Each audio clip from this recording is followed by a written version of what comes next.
town of the good, the bad, and the weird. You either live by the gun, or you die by the sword.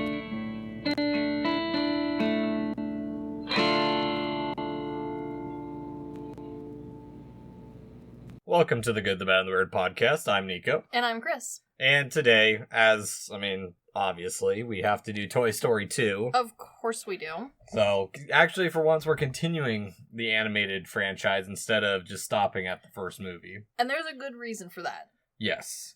Toy Story 2 is very beloved, almost as much as the first one, I would say. Many people argue that it is better than the first. Granted, you need the first one to be able to watch the second one. Yeah. But Toy Story 2 was one of the first sequels that was considered as good, if not better, than its original for the animated world. Okay, I was gonna say, Empire Strikes Back, Godfather Part 2... For the animated world, this was pretty unheard of. Most of these went either straight to DVD or were total flops. Yes, and we'll get into that in just a minute. So, for those unfamiliar with Toy Story 2, Toy Story 2 follows the toys from Andy's room as they set out on a rescue mission after Woody is toy-napped by a chicken-wearing toy collector. Yes. Yeah. A delightful man, really. He's fun. He is, and I like this villain a lot from the Pixar world, because a lot of Pixar villains, if there is a villain at all, because oftentimes there really isn't a villain in a Pixar film, the villains are usually fairly black and white, children's style. Whereas with Al, with this bad guy, he is just a collecting weird adult with a bad job. Yeah, and it's in opposition, because even Sid's not really, the bad guy. He's just a dipshit kid. Yeah, he's just the adversary, whereas in this movie, Al is meant to be the actual bad guy. Mm-hmm. And I like this bad guy. He's a very interesting one, especially getting to rewatch this as an adult. Yes. But the original story is by John Lasseter, Peter Docter, Ash Brannon, Andrew Staten, with screenplay by Staten, Rita Hisao, Doug Chamberlain, and Chris Webb, directed by Lasseter and co-directed by Ash Brannon and Lee Unkerk. It obviously stars Tom Hanks and Tim Allen, but coming in is Joan Cusack and Kelsey Grammer. Yes. So the entire cast from the original main group of toys all managed to come back and reprise their role. This is, however, the last time we will hear Varney as Slinky Dog, as he passed away the following year. Yeah, unfortunately. And it had only been 4 years between Toy Story 1 and Toy Story 2, so... Which is, honestly, for Toy Story, this was another, kind of different thing. Disney, who of course was the one who wanted a sequel, had been very known for pushing sequels out very quickly. There's a lot, especially for TV versions, and then a movie following very quickly afterwards, whereas Pixar didn't really do a lot of sequels. Pixar was new. Until this point, they'd only done Toy Story and A Bug's Life. Yes, and Bug's Life was happening while this one was, in the works. Yeah. So... yeah, and even traditionally since then, Pixar hasn't been very big on sequels. If they are, they're fairly selective compared to Disney. Yeah, comparatively. But actually, Toy Story 2 was discussed relatively shortly after. I think it said a month, which, by the way, our sources for this episode include commentary by director John Lasseter, co-directors Lee Unkerk and Ash Brannon, and co-writer Andrew Stanton, as well as special features on the DVD, as well as the book The Pixar Touch by Alfred A. Knopf. Yes. But yeah, they did actually want to do it real quickly afterwards, and Disney wanted to do a direct-to-video sequel, which they had just really started doing, and some of them had done really well, Aladdin sequel did really well. Okay, so Disney had done several direct-to-DVD sequels and several TV Direct-to-video, this is the age of VHS. It is the age of VHS, you're right. So they had already done a good handful, enough for there to already be the stereotype of a Disney sequel is bad. Mm-hmm. Thus, you put it on for the kiddies, but you're not, as an adult, ever going to watch it. Yeah, However, the turning the tide was the Jafar sequel. Okay. So that was the first one that actually made money, and it didn't make just a little money. It made $100 million worth of money. God damn. It's still considered one of the best sequels of Disney's era. I've only seen, I think, Prince of Thieves. Which is fun, but it's, Yeah, I'm not a Disney fan, so I never really went into it. Well, and since then there has been several sequels that have outpaced it as far as at least cult favorites, and those that, as a fandom, most Disney people have agreed that like are better. Mm-hmm. But it was because Jafar's movie did so well that they were able to say, okay, well, we will go ahead and greenlight a second Toy Story, but we will wait a little bit. We will give a little bit of time. Disney didn't really want to, though. Yeah, no, Disney was very unhappy with how slow Pixar was working, and it was also, on top of that, it was almost lost when someone was cleaning up storage space, like to clear up folders and whatnot. Whoops. And deleted the root folder that had every asset to the movie. That would have been bad. It was luckily saved by technical director Galen Sussman, who had been working remotely and backed up the copy at home because she had a kiddo. You know what? And look where we are now in this day and age. Yeah. And originally it was going to be a direct-to-video release, but after seeing the quality of the story reels, Disney's like, maybe we do a theatrical release instead for this one. And part of that was because Pixar, being a new company, had really put this emphasis on perfectionism with them in themselves. They had thought they did well with Toy Story, but we talked about how there was many aspects they weren't fully happy with. Mm-hmm. Bug's Life, they felt like they had worked through a lot of those, but they didn't want to just reuse the same models that they had from Toy Story 1. And on top of that, they had a few video game models that they played around with, but they weren't happy with any of those. So they fully reworked everything, from the lighting to the models. Yeah, and this is before the whole Disney-Pixar split. Yes. Where technically Disney's partly owns Pixar, but Pixar still does their own thing. Yes. Yeah, I mean, unfortunately, they don't really go a whole lot into the depths of the process of making this movie outside of like some of the character building, which we'll get into. Yeah, as far as making it themselves, they're pretty hush-hush. However, in the book, they do talk about quite a bit more how, unfortunately, Toy Story 2 was the thing that created a very toxic work problem for Pixar. Yeah. Pixar and animation in general suffers from the same problem that a lot of industries, our own included, has suffered from, where if you want to be seen as good, it means you work yourself literally to death. And there were many someone thought that there was around 60-ish, maybe more % of the team that worked on Toy Story 2 developed arthritis working on Toy Story 2 or stress fractures. Yeah, repeated stress injuries. Yes. And on top of that, while since then they have made efforts as a company to try and nullify this idea, it still is prevalent in the industry. And it is something that has become just the Pixar problem. Well, not just Pixar, too. I mean, we saw the same thing with the Sonic the Hedgehog team and also the Into the Spider-Verse or Across the Spider-Verse team. Oh, it is for sure a running problem. Mm-hmm. Pixar just happened to end up with it early, and it took out a good majority of their staff. Yeah. And so they have tried since to nullify it, and in the book they talk about how they've implemented new rules and stuff. However, it's still reported in almost every year how new fresh hires to the office regularly see it as the only way that they're going to be seen. Yeah. Which I get. But put in the work, I guess, still. Gross, but okay. So, before we dive into it, Chris, what are we drinking today? Well, we are, of course, going back and having a Capri Sun. Obviously, strawberry kiwi, thank you very much. Ooh, fancy. Cheers. Delicious. Yeah, that's fine. Yeah, well, delicious and fine are about the same for a Capri Sun. That's what I can get. So, Toy Story 2, we open on Buzz Lightyear's story and a title card, which the title was inspired by Superman, which I haven't seen any of the Superman movies, and cheesy flying logos. You are missing out. So Toy Story 1 tried very hard to pull from existing toys. Mm-hmm. Toy Story 2 tried very hard to pull from existing children's content from the 40s, 50s, and 60s. And we will see that as we go through it. And, yeah, and a little bit more from there, too, because we get to see the progression of maybe late 80s, early 90s of when the first movie was set. Yes. But also, I do think it's funny that Buzz doesn't need a spaceship. He is his own ship. Which is hilarious, because eventually Pixar would walk that back and be like, no, he's on a spaceship.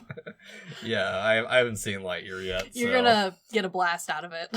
I'm sure I will, maybe as much as Toy Story 4. No, I have high expectations for Toy Story 4. But it is much more action-packed compared to the first movie, and it's definitely more buzz-focused. This was done to set it apart from Toy Story 1. Yes. Also, fun bit of trivia, the rock alley is actually from A Bug's Life. Yeah. And the floating rocks were an accident, and they forgot to set, I think it was like the X-plane of the rocks, and they're like, oh, we'll fix it. And they're like, no, keep it, it's cool. Yeah. Happy little mistakes. A lot of this... So this movie started the trend in Pixar of having elements from other movies in it, and part of that was because they were so crunched on work people, because, like we said, Bug's Life was happening right now.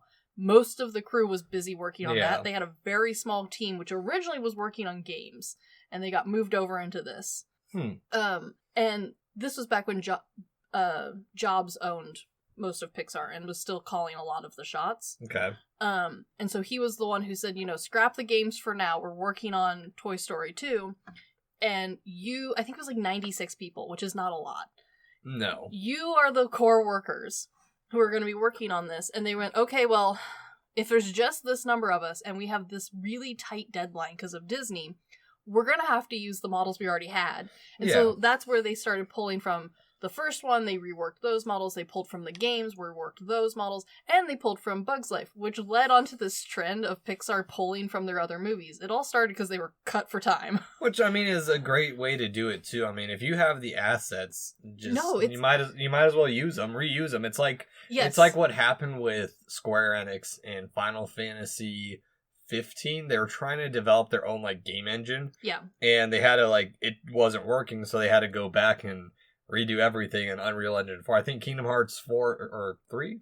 Yeah, Kingdom Hearts 3 had the same issue because Square Enix wasn't reutilizing assets. They were making new engines for every single game. Yeah, and honestly, it makes so much sense now looking back on it that they did this, because from a movie point of view, even movies that have no business having other movies in them have other movies in them. We've talked about it incessantly. And we talked about it in Toy Story 1, is they pulled from a lot of movies.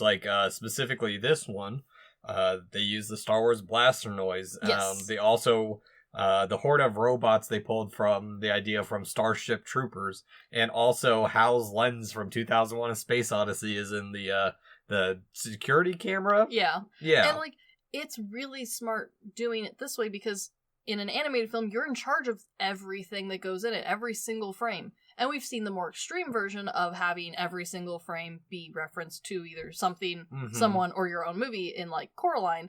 This is a smart way to have your audience have something fun to do, and you don't need to be a movie buff to be able to catch the later Pixar ones. No. You just have to have seen a Pixar film. Exactly. And also what's great about this intro is, one, it's buzz-focused, so we also finally get to see who Zurg is. Yes. I love how they handled the extendingness of this universe, because that was something that was very challenging. They were so specific on which toys they wanted to have in the original one, and now they have to make up new toys. Yeah. Granted, we do get to see more actual toys added to the world here later on once we get to, the toy store.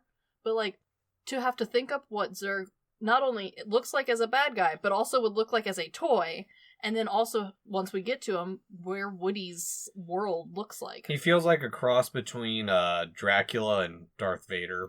And also a Happy Meal toy, and I love that. Yeah. He looks like he should have little wheels under his skirt. I think he did have I think that was his toy. Yeah, it's fantastic. It's so good. Yeah, well, because you can understand how that would translate into a kids' TV show. Oh yeah, well, and you talk about expanding the world, because we immediately find out that, hey, this is all in a game, which I always thought the battery was weird as a kid, but looking back, it's okay, this makes sense for a Super Nintendo era game, because he's playing a Super Nintendo, which puts us, actually no, that puts Toy Story 1 heavily in the 80s, and say if this is 4 years later, we're at least in 1991 when the Super Nintendo was released in the States. Probably. It's hard to say, just because it's clear that Andy has a lot of hand-me-down toys, and his parents aren't necessarily buying him the brand newest thing, but it does give us at least a base point. Relied on his friends for that last time. Probably. Well, friends to buy the bed sheets. Yeah. But it was a pretty common thing back then. So, it at least gives us a very bottom of the, tier base point for when this movie happens, and that works out well, because it does kind of help us later, whereas with the first one, it honestly could have happened at relatively any time, just because the toys are fairly classic. Yeah. Sure, you can pin it down if you really wanted to, but, it feels timeless. This one, while it does have a specific baseline time, the toys that are picked, again, have a certain timeless quality, and while you can only go back so far with plastic launchers, this does, like, feel like it fits in the world. Yeah.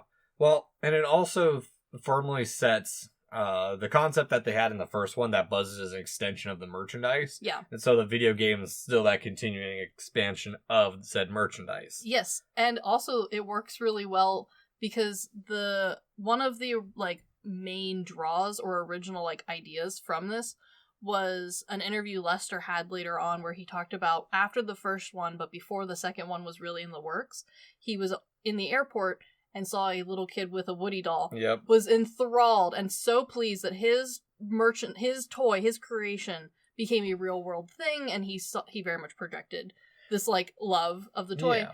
But he really wanted to focus on that level of connection for the second one. Mm-hmm. But we already did it with Woody. We got to give Buzz some time. Yeah. Well, and also in that moment, I mean, Lasseter realized, like, Toy Story was more than just their baby anymore. It was everyone's child. And so that's why they took the time. They wanted to put in the time to actually craft this movie into something that was just as good, if not better, than the original. And it also helped out a lot because while the Woody doll was very popular after the first one, the second one really launched off the Buzz figurines. Well, the first one did too, and it did. We'll get into that much later on. It did, but there's a specific Buzz toy that was very popular that wasn't available until after the second one, and it had all the bells and whistles that the first one advertised. Okay, because I remember having, because I know my friend had a Buzz Lightyear doll when I was a kid, and it might have been the original one, because we left Alaska shortly after this movie was released, so... We had a few of the Disney stuff that came with the first one, and while they were good, unless you were spending big money, you weren't getting anything, like, super unique. It was mostly just the toy itself, kind of like how Woody was. I think there was one Woody that actually said stuff, but, like, he wasn't the standard toy. Yeah. The Buzz one that came out with the second one had all of the bells and whistles and was packaged similarly to how the movie was. So he had the little laser noise, his wings actually expanded, the whole helmet moved, he had a squishy gummy head, whole works. Okay. And this movie really helped promote the toys even more so. Makes sense.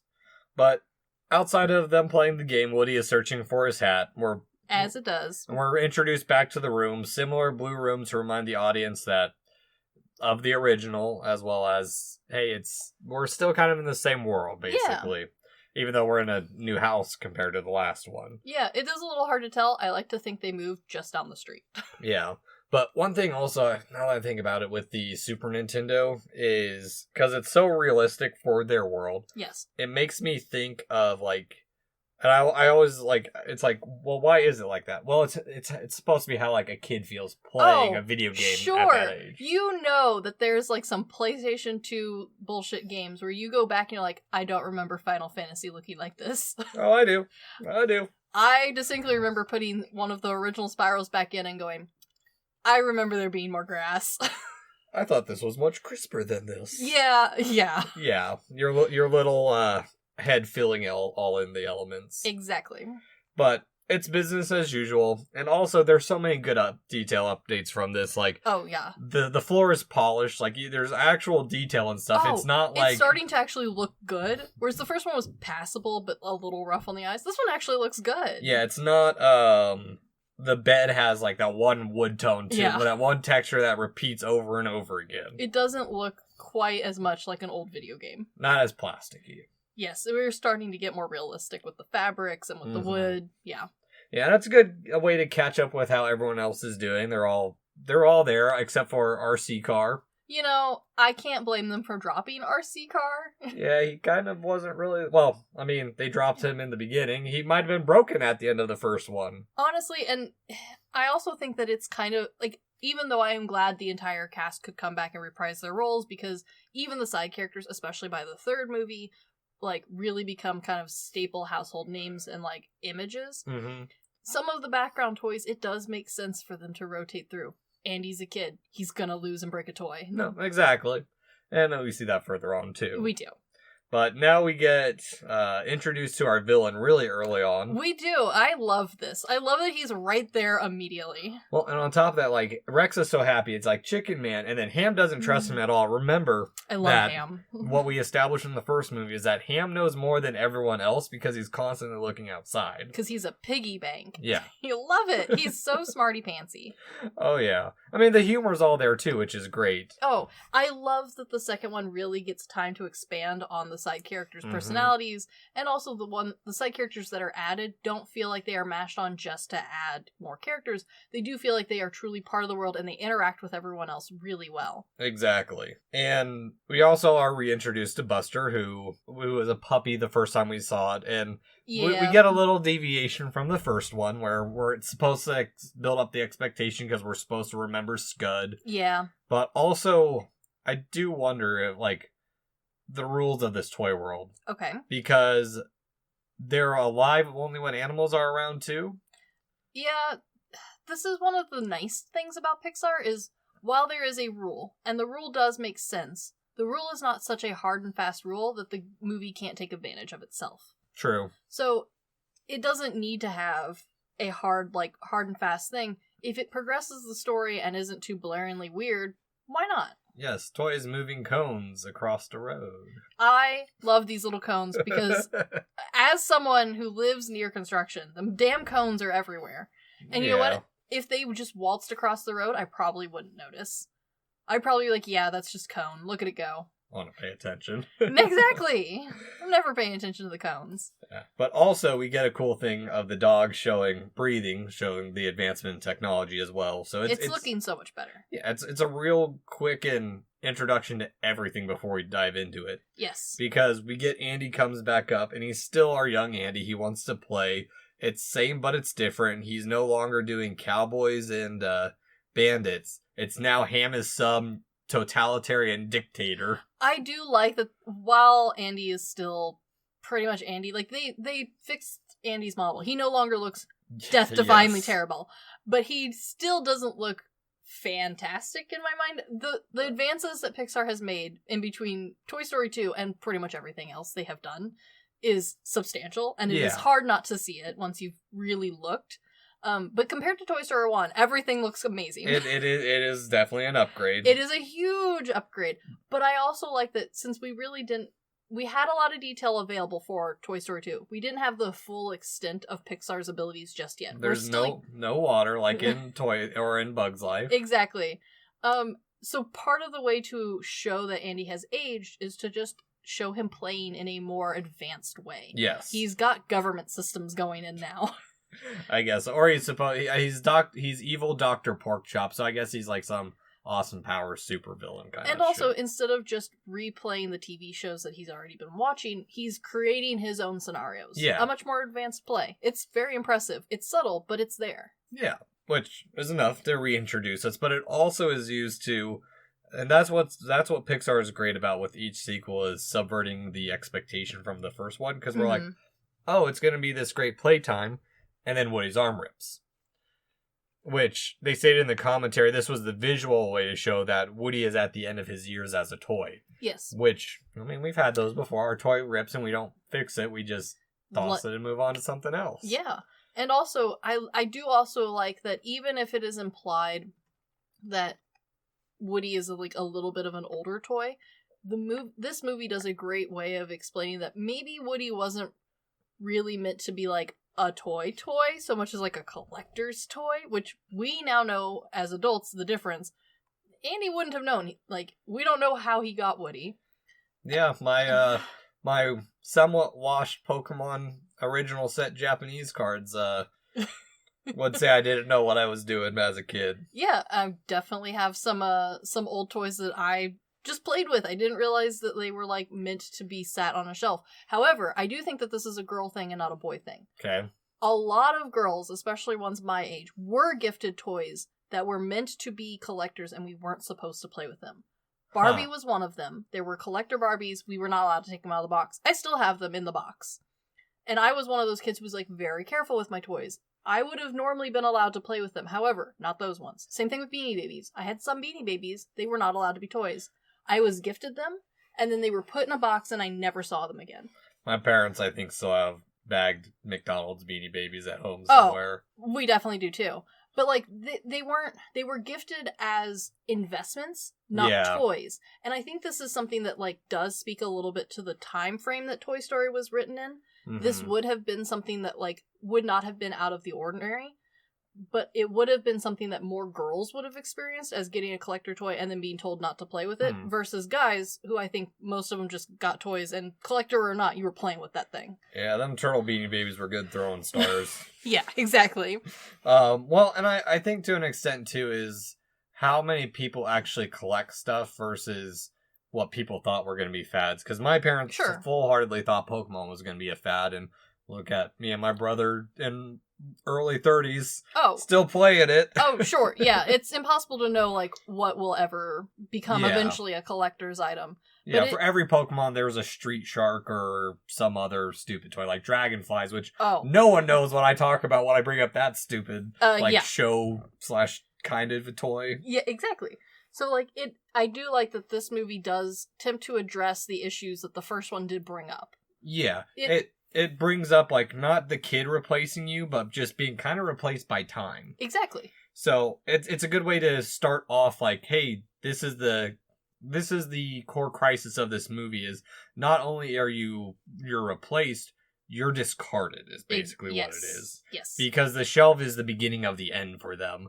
And also, fun little thing if you pay attention, on the shelf that is put next to, there's a book called Let's Go Bye-Bye. I love Pixar's like little... They're such good jabs. It is.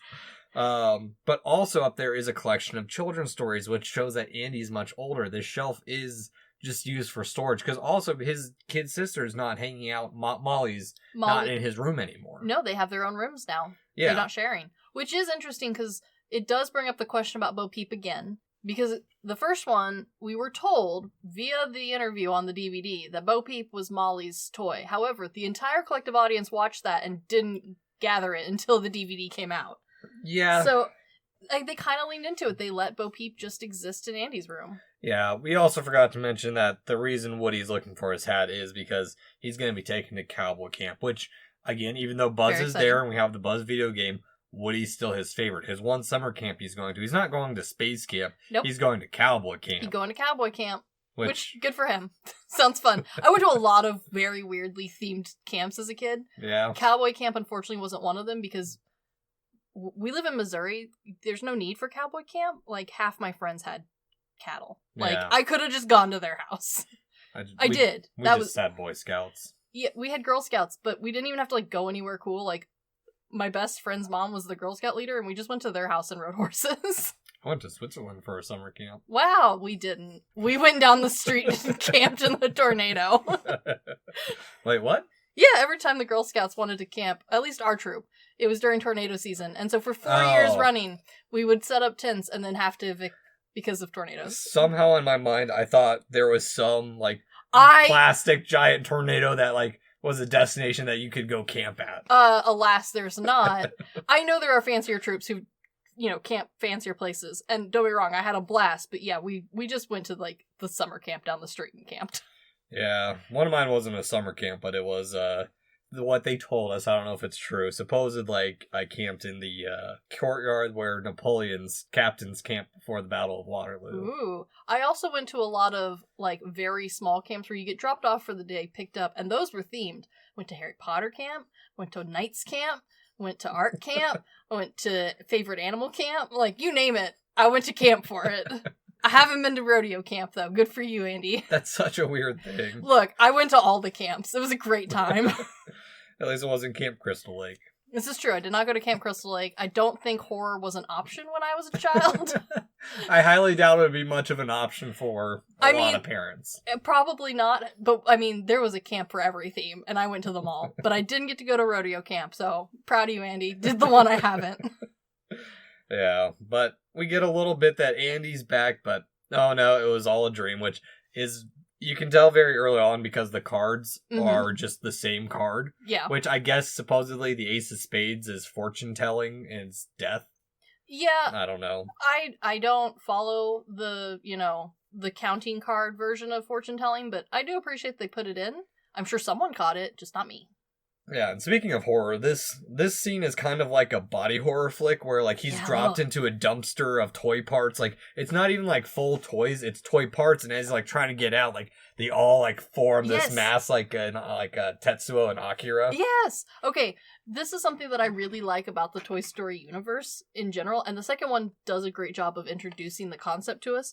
They want you to think fully about this world and how just absolutely it shouldn't work. Because, yeah, what happens to a toy when it is... Like, how much do you have to break a toy down for it no longer to be a sentient toy? This movie is out here to answer that question. Yeah, actually, that is a very good question. They want you to think about this stuff to the level that we think about it, because they thought about it that much, and now you're going to have to. Because, like, Sid, if part of that action figure, like, if its head survived... Yeah, would that bit of the not G.I. Joe... still be sentient? This movie is out here to be like, we know that you thought about it because we thought about it. We're going to talk about it. Interesting. I like that. I really appreciate that in a Pixar sequel. Most Disney sequels, and this is a Disney thing, not necessarily a Pixar, most Disney sequels do not address what happened in the first one. It is just a continued fun adventure. It's part of the reason why this one was so impressive. There's a couple of YouTube videos, or not YouTube videos, I think they're just reels that keep popping up about the history of cars and some of what's implemented by sentient cars. And there's a lot in the Cars universe that's implied that is upsetting, because there's a car pope. That implies that there's, car Christianity. There's a car World War II, like a Whoville World War II. Yeah, again, at least with the Toy Story one, they want you to think about it. They don't have answers, but they want you to think about it. It's just the ideas implanted. Exactly. But from behind a book, we are introduced to Wheezy, which is more of a foreshadowing for the potential future of Woody, as people are rounded up for a yard sale. I love Wheezy. Wheezy was originally meant to be in the first one. They cut him because they didn't feel like he fit. It's kind of fun to see that they've reused. Fun fact, Wheezy is older than the original Toy Story. He came from an idea that they had in 1991. Ooh, look at them go. Yeah, so that's why people, at least internally, they were excited when Wheezy came back, because they're like, we need a toy. What about Wheezy? I'm glad they were excited. I hate Wheezy. Why do you hate Wheezy? I hate Wheezy because Wheezy... Okay, I accept I had a weird childhood. Okay, I had a dog squeaky toy that was like a toy for me, because our dog was a bulldog and she could not play with it, and neither could our first bulldog. He definitely couldn't have played with it. They would have eaten it. I didn't realize Wheezy was supposed to be a dog toy. Wheezy is a dog squeaky toy. Huh. Yeah, and so like I accept I had a weird childhood, and that I think it was a plastic squeaky toy of like my parents' alma mater or something like that. Something similar. I don't know if it was theirs or someone else's. I don't know. But it was like clearly like too nice to be a dog toy, but we didn't have a dog that could play with it. We had bulldogs, and they would have completely just swallowed it whole and killed themselves. So we can't give it to them, so I got it. It'd be their own squeak toy. They would have. It would have been terrible. And so I got to play with it. So I accept that I am the weird child who had a squeaky toy to play with. I didn't play with it a lot because it was not like it didn't fit in with the rest of my toys. I couldn't like sort it. Just squeaked. Yeah, and it was like the wrong size to fit in the dollhouse. Like it just didn't work. So it was just kind of there. But Andy clearly is meant to be a very stereotypical normal child, so you can like relate to him. I doubt that Andy is supposed to be me relating to Andy. I feel like a normal person is meant to be relating to Andy. So I have questions on why... first off, I have questions on why he's on the shelf. Well, because he's up there with the other toys, and he serves a story purpose is why he's up there. You don't keep dog squeaky toys. You throw them away.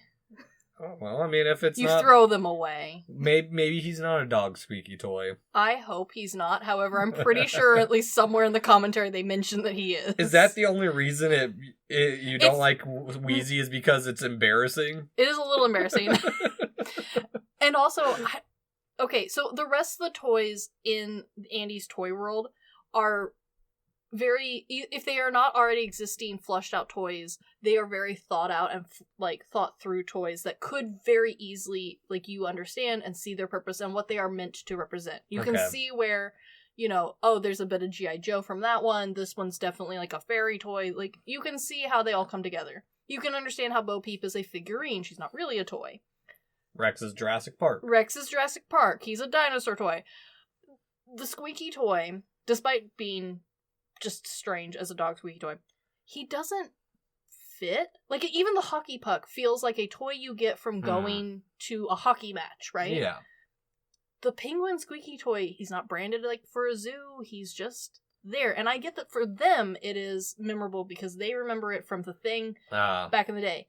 That never the only time we got told about that part was 3 DVD releases later, 10 years after the first one, after this came out, did you learn that this stupid squeaky toy was from something that they felt strongly about.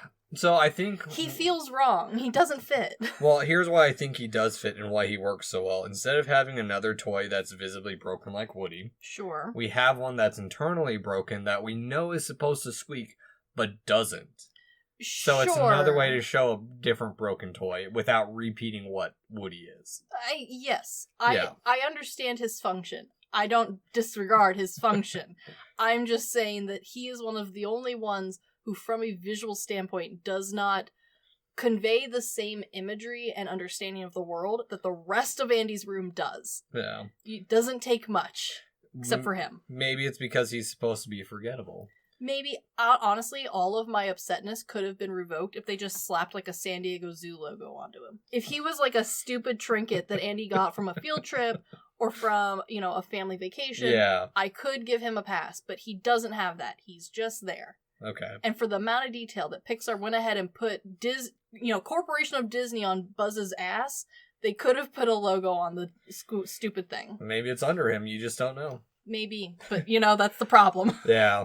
But honestly, this yard sale is a good way to show that the toys kind of are up to the whims of the parents as well. Yeah. Because, it's very well done. Because, they were worried about it for the first one. About, we're getting new toys in for a birthday. That means that someone's eventually going to have to go. Again, it's changing from replacing to being discarded. Which, there's a distinct difference between the two. Yes. It's also a good way, parenting-wise...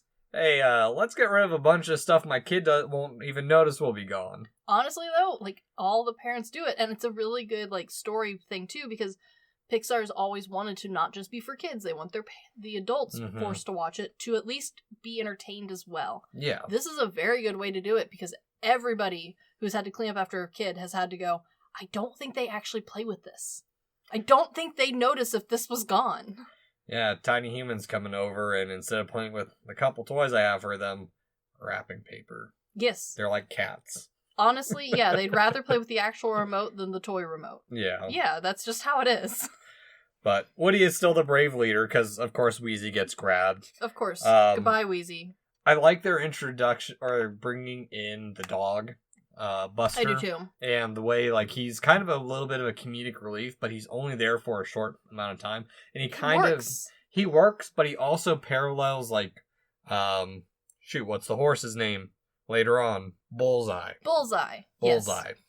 But also, I like that they parallel that, but this movie also is darker. There's things they bring up where it's Rex is asking, what's Woody doing? And then it's oh, he's not committing suicide. It's Yay! wait, what? This is a kid's movie? But they also, they talk about how they have access to TV and, or at least Ham does. Ham has access to, information, so, yeah, they would know some stuff. Yeah, but, I'll get into that with They all sit around and watch TV later. I know they do, but it also brings up, my questions of, what, if the toys had a hanging, if they were going to lynch Woody and actually hang him, would Woody have been dead? And then would they watch this child play with the toy corpse constantly? This movie would like you to ask those questions, but they don't have answers for you. Yeah. But it's also just one other thing I like about this too in the rescue mission is Woody being discarded by the little girl because the mom says it's broken, which means in the toy world, broken equals useless unless you're Sid, and then you're kind of given new life with Sid at least. Yeah, that's true. Sid does put you back together. It's maybe not the way you wanted to be, but he does put him back together. Actually, that brings up a good point. I don't know if Sid actually put some of his toys together. I wonder if his other toys put the toys together, and he's like, I swear I put this head on that one. Why is it this way now? Maybe, but it is implied that Sid does do his own experiments. So I like to think that he's put at least some of those together. His toys try and put them together the right way. Yeah. Yeah. But, surprise, surprise, Al finds Woody, and his haggling is a little too desperate. He's hilarious. Al is also supposed to be a reimagining of Lester himself. He said, like, they based Al as much as they could off of Lester, which I love that he's so bold to be like, yeah, I'm this man. Yeah. This is me. I mean, I get it. Oh, me too. But I also like in this moment they bring up the history that, oh no, Woody's a family toy. So it's been passed down through the generations. Yeah. But cute. Also, Al looks like the stereotypical balding nerd, and like... I love that, though. And much like Sid in the first movie, also came from the team themselves being collectors, having a bunch of collectible toys and stuff that they wanted to explore that point of view because they have rooms where like their kids come in and it's like, oh, toys, and they're like, no, you can't touch these ones. Yeah, no, I as an adult, I love Al, and again, much like Sid was a great bad guy for Pixar movie because as a kid, you're like, Sid is clearly the bad guy. Boo, Sid. And then as an adult, you're like, oh, no, he's just the quirky kid. Yeah. Like, he's putting stuff together himself. Like, maybe he'll be an engineer someday. I don't know. Al, a lot of us are Al. Don't pretend like you're not. Oh, no, I'm not going to say I'm not. Al is very much so what Sid would have become if Sid was obsessed with the 50s. Oh, because that's all they did with Al. They're just like, well, we're just going to make that his personality. The 50s is his personality. Yeah, he's super into one specific show. Good for him. Or just that era, too. Yeah, totally understand that. Yeah, my highest movie ratings are like the 30s, the 50s, and the 70s. Yep, same. But now it's time for a toy napping, which... I love this because he looks so dumb doing it. Yeah, and it's so overdone. This is the part where the animation does feel still a little stiff at times, but it's miles ahead of the last movie. Well, and that's kind of the nice thing, is because this only came out 4 years afterwards, even though it was rushed, it does mean that everyone freshly remembered what Toy Story 1 looked like. So as you're watching this one, even though there are parts that are rough, you're like, oh, at least we're not watching the first one again. Yeah, well, and it's also interesting, too, because... I mean, I think part of what makes this so charming is that the toys are absolutely oblivious to their value outside of their sentimentality to their child, or like their job is being a toy. Their job is to be a toy. However, I would argue that Ham does know how much they are worth. Oh yeah, because he checks on eBay regularly. That's in 3. Yes. We don't. If this is in the early 90s, they most likely don't have a home computer. Not yet. Not yet, but they will, and Ham will know. Yes. But now we're on to Al's place, where no children are allowed. His bag's rather empty, because, I mean, he had to make a quick getaway, but it's okay. He got what he wanted. Well, I think he also has the bag to kind of feel important, like, he's acting like he's that businessman, even though he's got nothing in it, really. For sure. Yeah. Oh, yeah. But he also very much reminds me of the sort of collector who regularly goes to the flea markets, he goes to garage sales and estate sales, hoping that he's going to get a big haul. And this time, he just happened to only get one thing. Sometimes he comes back, that whole bag is full. Maybe. You never know. Yeah, I mean, he's definitely... He is us now. Oh, 100%. Yeah, just a lot thinner. And not balding either. I was going to say, I'd like to think I look a little better than Al, but to each his own. But now it's time for Buzz and the gang to go on their investigation, which they're all kind of like bumbling idiots trying to figure this out. Yes. I do appreciate how there is a clear hierarchy on like intelligence and like thought processing skills. Rex is clearly the bottom. He's got the most childlike attitude to a lot of stuff. But nobody here is like clearly like an adult level thinking. They all think at like some level of kid. Yeah. They're all thinking with child logic, because they're like, put a suit on him, and they put a Godzilla suit on him, which is a nice kind of like nod to say he's a monster. Yeah. Also, the anagram is really dumb, too. It's good, though. But it's a good way to bring everything back together of how the toys use each other as well, like with the speaking spell. Exactly. Yeah. And it's just a fun little moment between them all. It's honestly one of my favorite scenes of the whole movie. But now it's back to Owls and the hoarding of rare toys, which really, really working to make Woody special outside of his room, which I think is a nice touch, because that was the big thing of the first one is Woody was special to Andy. Yes. And that's but also, like, clearly Andy was, like, the last kid on Earth who was, like, interested in him. Mm-hmm. Well, and even then, like, it still bleeds into my theory that toys forget that at one point they didn't know they were toys. Oh, I can understand that, yeah. But it's to expand the world and show that Woody has some potential outside of just being Andy's toy. It's like going from, how do I explain this? It's the opposite of being a Midwest 9 and going out to like California and finding out your West Coast 4. It's like from going from like, you know, the beaches of Florida and then moving inland. You're like, oh, thank God. Or maybe. I was really worried there for a minute that I was really ugly, but no, I was just in like the beaches of Florida. Okay, thank God. Yeah. Also, I do want to point out. Yeah. Owl's parking. Yeah. God. He's not only is he taking up the 2 accessible spots, like he's parked on like the wheelchair or the loading area. Yeah, he's like in the loading zone. Yeah. I wonder if Al parks like an asshole. But there's also no other cars around it too. But Al parks like an asshole, and like that's part of why I think as an adult Al is a really good bad guy, because he is relatable. Like we all know a collector who like they don't know these toys are sentient. He's a collector, not a big deal. Sure, he has a terrible job and a bad haircut, but fine. But now you're parking in the handicap spot. Al. Well, and on top of that, like he's such a petty guy where he's so petty. They're like little gag of he's like, well, now I gotta drive to work. And he just drives across the road. It's like literally just across the street. He could have walked there. Illegally too, might he doesn't even like properly go across traffic. No. I love it. It's so much more entertaining as an adult because you do catch these little things. As a kid, it's so easy to just hate Al because he has kidnapped Woody. Yeah. As an adult, you can find other things to bitch about him, which is even better. Oh yeah, but with Al gone, we're introduced to the Roundabout Gang, I think is what they're called. Yeah, this is cute.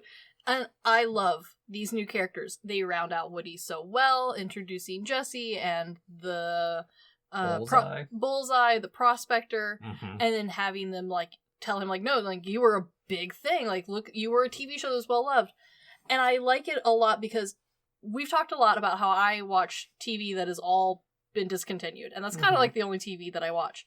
All of these characters are pulled from or inspired by old TV shows that I watch. Of course they are. So a few of the examples that they used for the inspiration for them is Four Feathers Falls, Hoop Along Cascade, and my favorite, Howdy Doody. Jesse's the only one who's not like very directly from those. I mean, it's the West. It's, you know, it's whatever. Yeah, she's a rootin' tootin' tomboy cowgirl. A huge inspiration for Jess was Lester's wife, Nancy, who had complained in the first one that there wasn't a lot of strong female leads. And they're like, well, then we'll make you the strong female lead. Yeah. Well, and they also brought in that, they brought in her as a strong female character because also on top of that, the first Toy Story was mainly made by men. Yes. And also, someone did point out to them, like, hey, you've only really got one girl character, and it's Bo Peep, and she's in this movie for 4 seconds. And to be fair, for the age that Andy's supposed to be, that fits. Except he has a baby sister. True. But and a mom. He's not playing with those toys. In the first one, she's in his room. That's why Bo Peep's there. Yeah. There should be more baby dolls. True.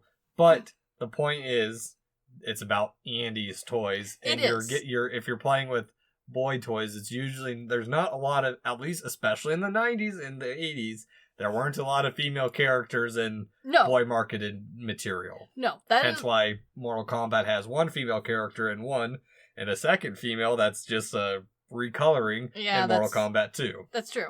No, it works, but it is something that was interesting that they added in. They didn't just add in her, they added in several other female toys. And it is nice to see because it does round out the world better. And it also does imply that, like, Andy's sister does have toys. And maybe sometimes those toys wander down the hall or Andy borrows them. Like Mrs. Potato Head. was probably gifted to Andy's sister. Probably. I agree there. Yeah. But also, this gang, they were designed through different ideas of the form of play. Jessie didn't want to be harmed again. She was the discarded toy again, giving a counter to what Woody's life could be had Andy actually discarded him. All shown to one of the most heart-wrenching songs ever created. Yeah. Of all Bullseye, time. who's basically a dog. Adorable. I love him dearly. And Prospector, the collector toy, who is never played with again, and things are all better off without being played with. He's never left his box, and he likes it like that. Because, they're the toy that they bought, buy them all, and no one bought the Prospector. Oh, 100% no one wanted to play with Prospector. I don't want to play with him either. He looks weird. And I don't know how you would either. Andy has, the pull string on the back. Mm-hmm. Jessie goes with him. Both of them can ride Bullseye. Prospector just is kind of there. He would be a shitty toy for a kid to want to play with. Yeah, and I did have questions of wondering if Woody was really this rare, but thinking about it is, how many toys do we have that survive from the 50s? I mean, hell, I have a handful of toys in my collection that are from the 80s and early 90s. I would say 70s is also pushing it for a lot. I know, at least in our household, Star Wars collectibles are a big thing for my father-in-law, and that is something that, there are certain ones that, depending on the make, depending on the model, depending on which movie it's based off of, some of them get really pricey because there wasn't many made the first time around. Yeah. There's a lot of Star Wars stuff. Star Wars toys aren't hard to come by. No. But certain ones, sure. And yeah, maybe Woody is more into that line. Yeah, I think so too, because they do mention later on that might have been a fad. Might have been a fad, but also, I fully like how they admit that, there wasn't ever a final episode, it just kind of ended, which I like more, especially the more that we have seen progression in TV, and especially, young audience-related TV, so, kid or young kid focused. They don't tend to end up, if for any reason something happens, instead of just finishing it, they just get pulled, and there's just not another episode. Yeah, well, and here's what I think, too. So, Woody forgetting that he was part of this big thing feeds into my theory that toys forget that they were once big-time things. Because think about it. If Woody was this family toy that's been passed down from generation to generation, Woody's only goal is Andy right now. So by the time the kids grow up to be parents, the toys forget their previous owners or something along those lines, and they've just, because Woody doesn't remember being a toy from the 50s. He's like, oh shit, I was this big deal, and he at one point, I guarantee you, he was clueless like Buzz at one point. I also like this theory a lot. I also think that it lends in because later on, in the third movie, we see how changed the new toys that are brought into Andy's room, how different they are from this movie. And how they fully are, invested in Andy at that point. Andy's their world. Yeah, no, exactly. And hell, Woody probably was one of Andy's first toys. Probably, yeah. It's also a good way to show that he and Buzz aren't too different. No. They were just extensions of merch. They were, and I also like that it ties them together even better. Because while they have similar backgrounds, they are similarly, the favorite toy, just two different sides of the favorite toy. They both have very different personalities, and I think it works really well having them this way. This adds another level of connection that the two of them could bond over. They're gonna, argue together about it, but in a friend way now. Yeah, this also makes me worry about if this logic was applied to our world. Oh. Weeb figures. Yeah, we will get to it when we get to the Barbies. Okay, they're the closest we can get to the, there's a risque weeb figure. There's a deleted scene. I know there's a deleted scene that was a casting couch. Yeah, we will get to that. We will get to that. I mean, hey, you gotta have fun as an adult, I guess. We will get to that. But from here we cut to the other toy still searching. Just trying to figure out how to even get to this place. True. Which, Ham is so fast with the TV. I love Ham, because Ham feels like me and everyone else feels like my husband. Because I can flip through and be like, I don't see what it is we're looking for. And he's like, how could you be looking that fast? I was like, because I'm not reading every single word. I'm looking for the cover art. Well, they base it off of their husbands. Well, and here's the thing, too. So, I mean, nowadays we'd be able to look for that because we've probably seen the cover art or something going on for that time. Yeah. But for our younger listeners out there as well, I mean, this is the era where you had to look through the paper for like you had like a weekly guide that came out in the newspaper, not even in a booklet or magazine. In the newspaper, you got like That's true. the channels that you had, or if you were lucky, if you had Dish, they sent it to you in the mail. And some places had a channel or like a channel directory that like scrolled through like what was playing at that time specifically. That's true, but also I do like the expansion of how, like, in the first movie, Ham is the smartest because he sits on the shelf and he looks at everything. In this one, Ham is also the smartest because Ham sits there and flips through the TV all day. So Ham has seen this commercial so many times that he can recognize it like I can recognize a Happy Honda Days commercial. He can just buzz through and find that stuff because he's sat there and watched TV all day where everyone else has been being played with or being a toy. Yeah, no, exactly. Yeah, I love Ham. Even if Andy just has the TV on in the background. Ham can just sit there and watch it because Ham's not going to get played with. Actually, Until you're wrong. recently. Yeah. Until recently. Ham is only a recent use. And he became a dictator. Good for him. And a little desperate must. They were very close to making him a Hitler Ham. Yeah, they knew better, though. I'm glad they did. I mean, they do, too. They would have had to cut that out, and that would have been weird. I think what they probably went away... his hat is very much so Odd Jobs hat. Yeah. But also it feels very Charlie Chaplin-esque at the same time, and Yeah. It all does work out, and it passes the Disney status, so that's all that matters. Yeah, but they do find it solid Etch-a-Sketch. I like that they keep bringing up that Etch-a-Sketch is actually good, just we suck with playing with Etch-a-Sketch. I love that too, because I've seen people on YouTube who are good at Etch-a-Sketch, and I'm like, how? What on earth? But also, plot-wise, this rescue mission works so well because Andy's gone for a week. Mm-hmm. His mom's not going to be coming back in. She's already cleared out the toys she's going to take. Yeah, she's not going to be in Andy's room, and there's no sister in his room anymore, so they've got time. Oh, we forgot to say Wheezy got saved. Oh, yes, and Wheezy is saved, unfortunately. Yeah. But now we're cut back to Al, where Woody is fully taken in by his fame. Good work on the TV show from Pixar. It looks so good. All of it looks so good. It's all animated, which is what's impressive because like they didn't think that it would like they weren't aware that people were like, did you guys actually make marionettes for this? And they're like, no, we just animated it. We just put a filter on it. It looks so good, and then the props and stuff around that are also part of the collection all look so good. They're not just reusing Woody's character. Like they are creating they made the puppet and then he made like a human version of him. It looks so good. Everything looks so believable. Oh yeah. And I mean, this is the part where we also get the last episode never aired. It ended with Woody jumping the Grand Canyon to save Prospector and Jesse and Bullseye. Or no, he's on Bullseye. He's on Bullseye. From a mine. It's such a good, like, cliffhanger thing. It's like a bullshit cliffhanger thing where you're like, I'm sure in the next episode it would have gone on exactly the same as the rest of the show. Because that's how these shows all did. It's from the 50s. You're still under mostly the Hays Code or continuation of it where... Well, and just the moral code of the time, especially for a cowboy show. Yeah, the Hays Codes. Well, not like the actual one, but just like from a like standard of like how people expected a cowboy show to run. They were pretty tight. They were all pretty much the same unless you got to the adult stuff. Clint Eastwood. But and that was much later. That was the spaghetti westerns of like the late 60s, early 70s? Yeah, but even then, like, he had a style and he stuck with it. It was just more adult. Yeah. But we also learned that, and to again parallel the first movie, that the reason this last episode never aired was 2 words. Sputnik.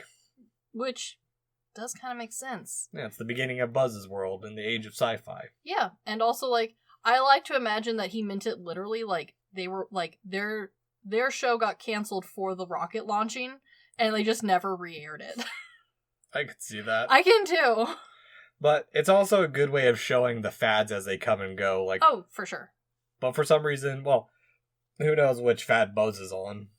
Buzz is his own TV show, apparently. Actually, yeah, we never see a show.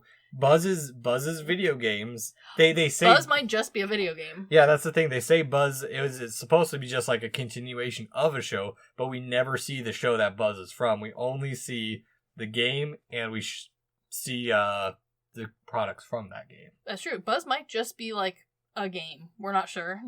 I'm gonna say no, probably because the games that they would have been able to play at that time were either an arcade game or you had an Atari 2600 and no, Andy's not. Andy doesn't. No. We've seen Andy's house. Andy doesn't have that. Or no. He'd have a regular Nintendo. That's right. He has a Super Nintendo. Yeah. So maybe a little better, but not much. Yeah, we'll see. Not the N64 games that came out for Toy Story. No.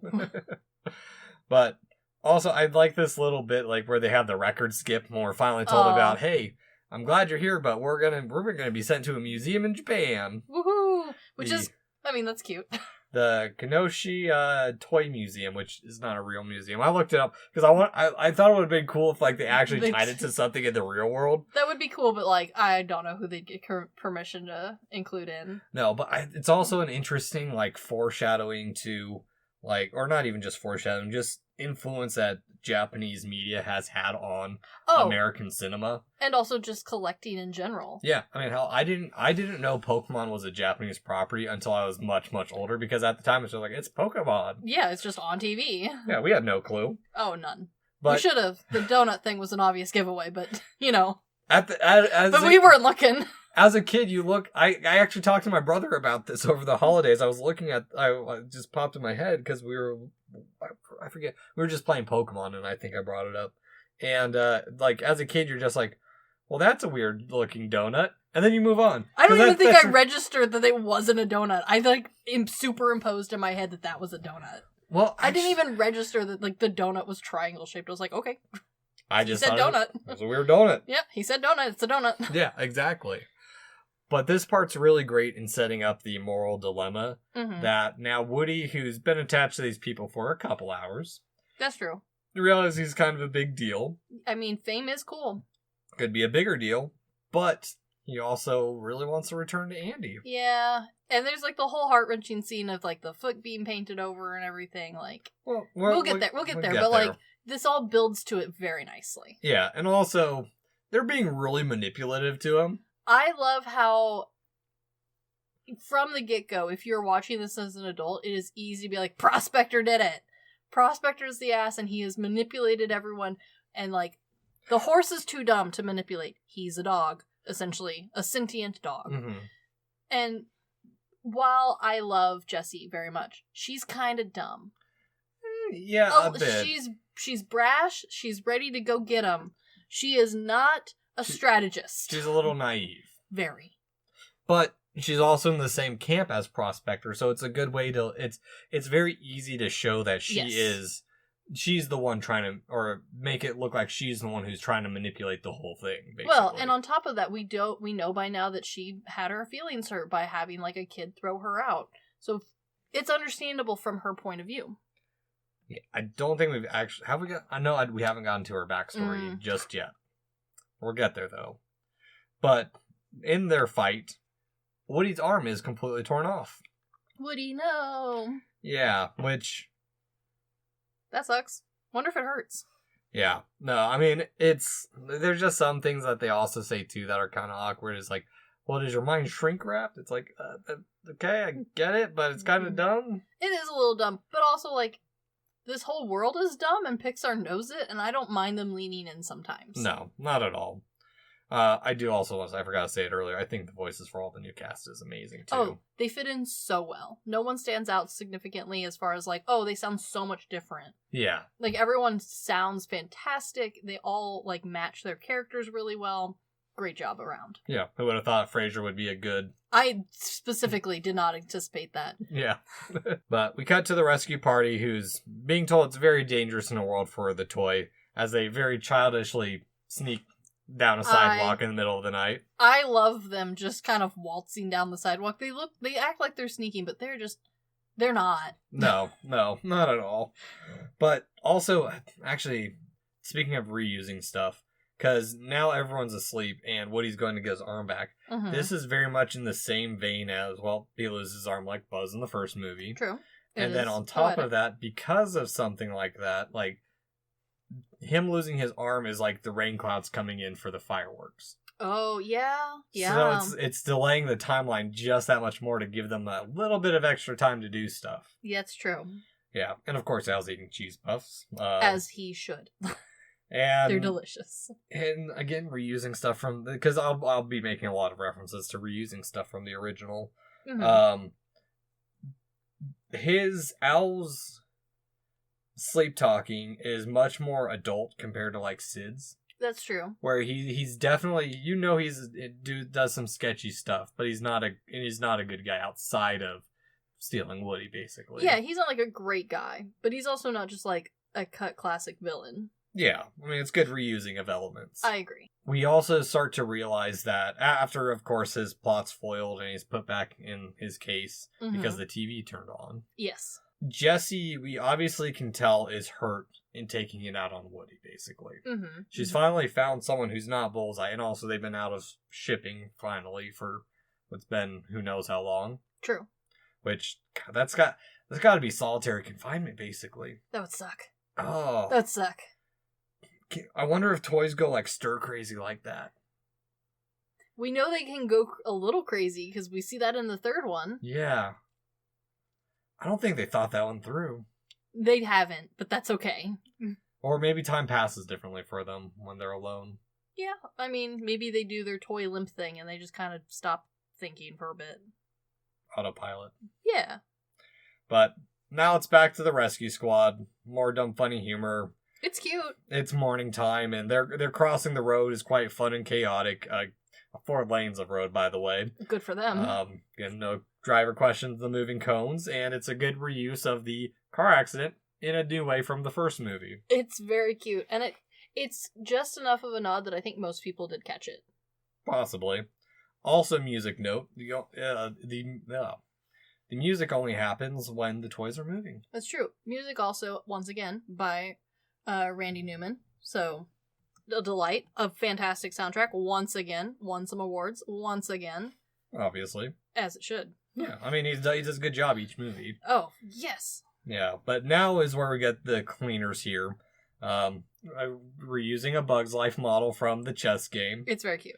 And also, like, when he pulls out the, like you get the little nod of, like, he opens one of the containers and there's chess pieces in it. Yeah. It's fun.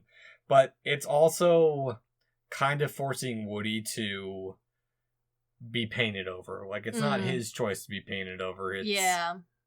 It is the way it is. Yeah. No, and it's just like, it's almost like the world is making the choice for Woody. Which I do like, because again, he's a toy. Yeah. I mean, it's gonna happen. And before, it was the mom that was making the decision for who stays and who goes. True. Now it's time for Al's Toy Barn and the Rescue Squad, which... I love this scene, because it does answer one of the questions that people thought up from the original, which is, well, if toys come from a toy store, what do the toys in the toy store do? Like, how does that look? This answers that question in such a great way. Most of them are comatose. I mean, understandable. Because we see how Buzz kind of, like, snaps to life in the first one when he's unpackaged. It kind of makes sense. Yeah.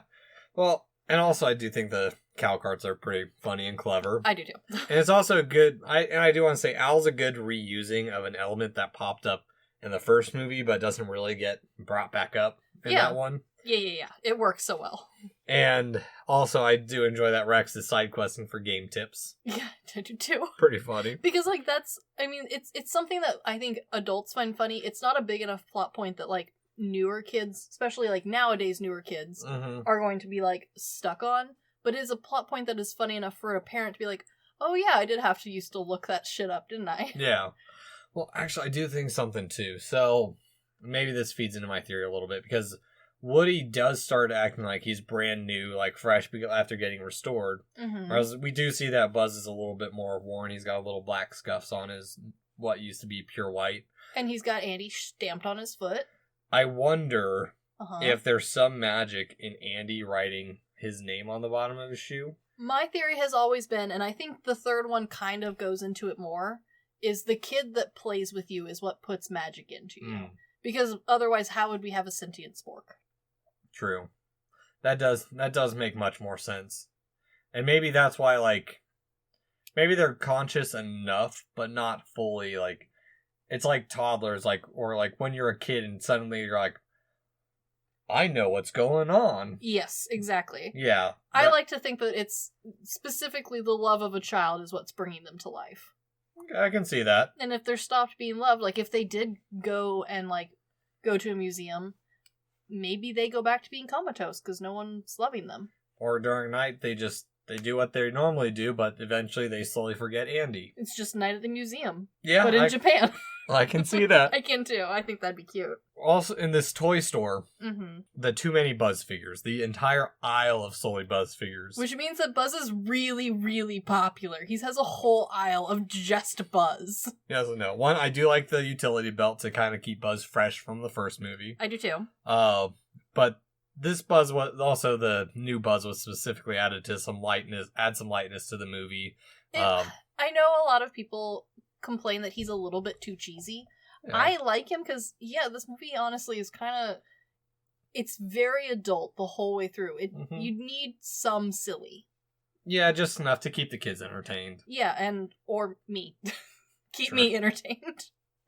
But the Buzz aisle is they explain it as poking fun at the first movie's toy sale not meeting the demands. Which is funny.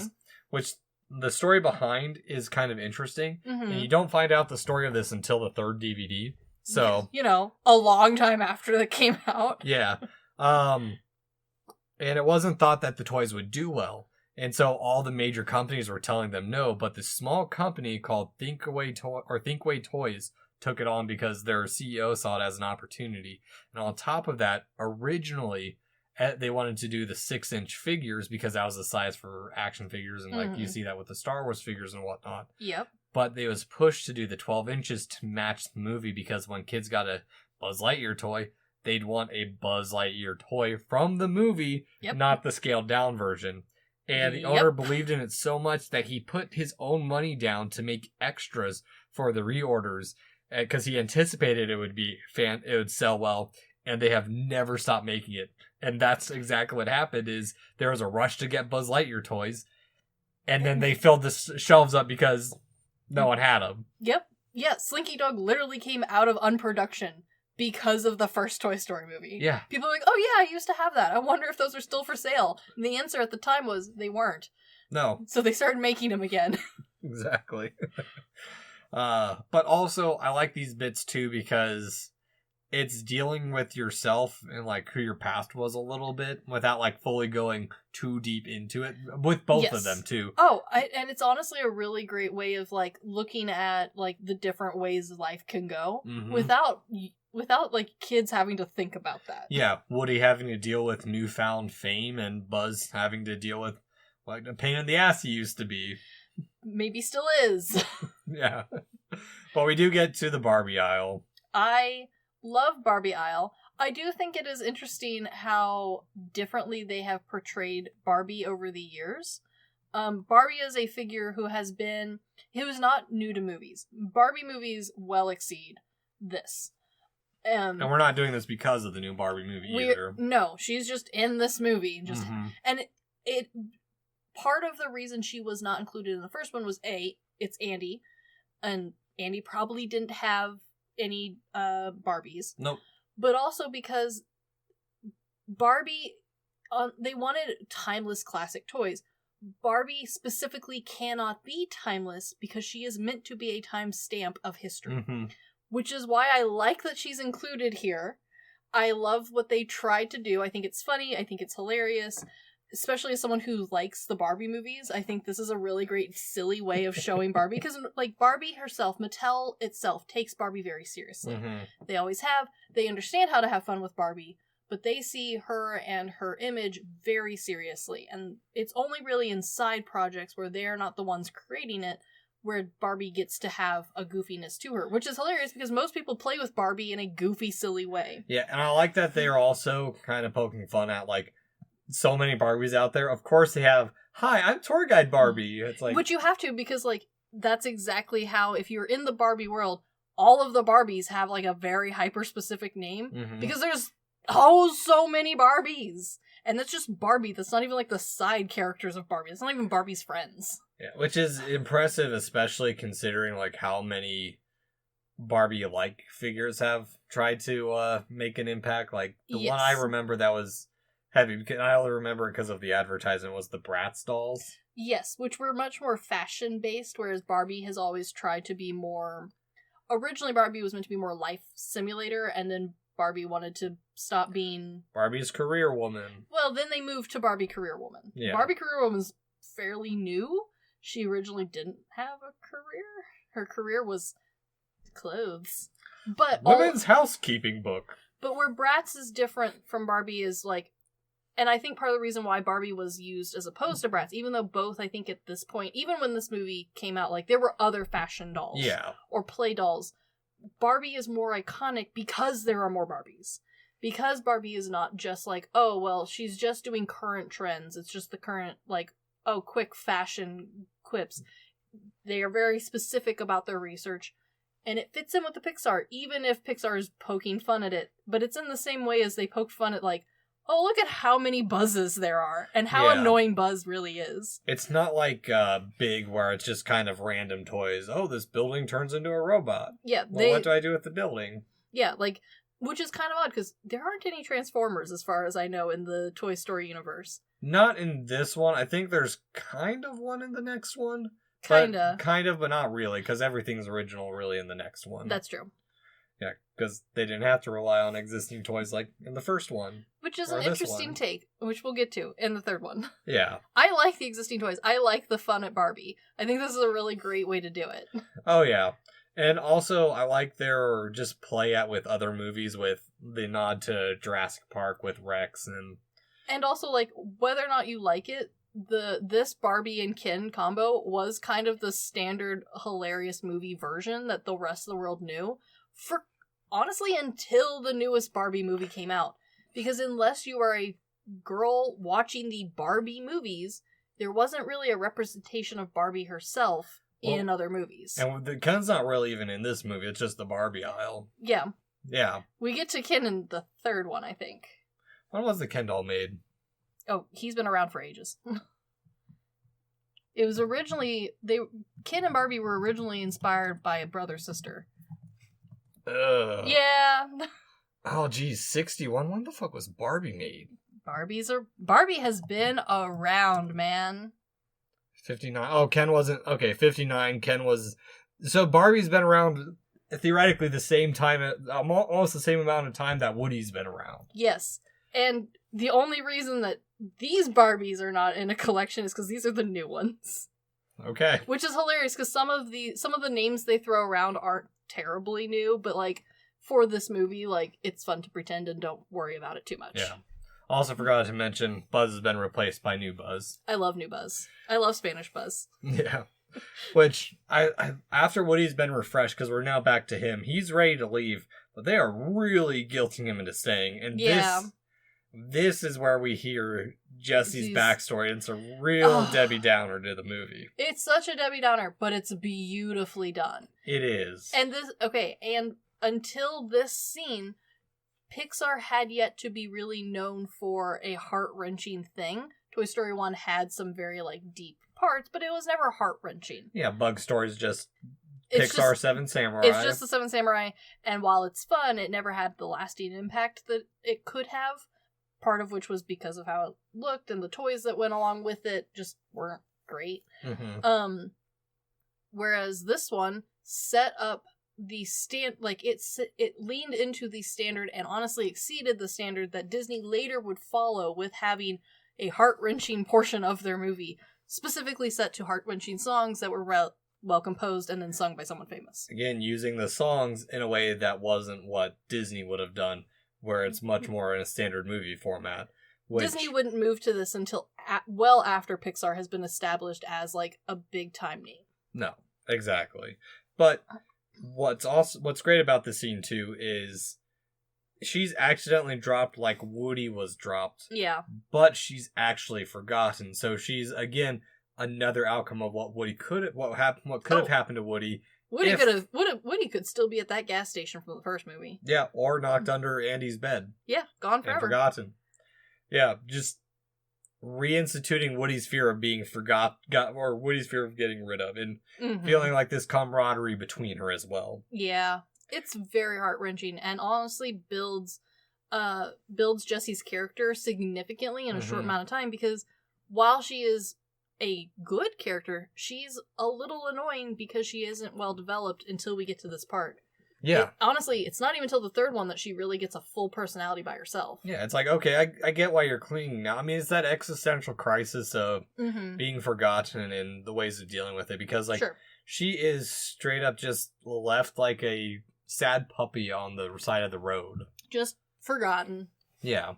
Which it's a nice passage of time, too, to show the 50s to the 70s and Mm-hmm. her kid growing up, which we'll see kind of Yeah, we'll get there. bring up in 3. And, I mean, it's also the kind of, again, a good counter to the prospector who's seeking immortality, basically. Yes. Which, actually, I think Kelsey Grammer in... What was it? It was some Chinese movie that he was in where he was the bad guy, like, seeking, like, some type of holy grail or fountain of youth. I love it. God, I can't remember the name of it, but it was bad. Now we find Woody has made the decision he's going to stay at the office because For his fear, because he is too scared to face the idea that Andy will eventually outgrow him or leave him. yeah, exactly, and he could live forever now. Yeah. Also, we get a little bit that Zurg's free, or Which a is- Zurg is free. I love the amount of tension they put on this Zurg figure being free, because it does lean in more to we have a point in the movie where both Buzz and Woody are having to deal with their own problems. Woody's are just much more mature than Buzz's. Yeah. But I like Buzz's problems just the same. Like, he's still a fresh and new toy. He would still know what a Zurg is. Yeah, well, and even like the new Buzz is like giving everyone new names. Like, I love this. yeah, what is he? Ham sandwich with fries and a hot dog. I love it. It's so good. These code names are fantastic. Oh yeah, or Money Bank or Money Pig or something. Yeah. Slotted Pig. Slotted That's what he pig. calls him, Slotted Pig.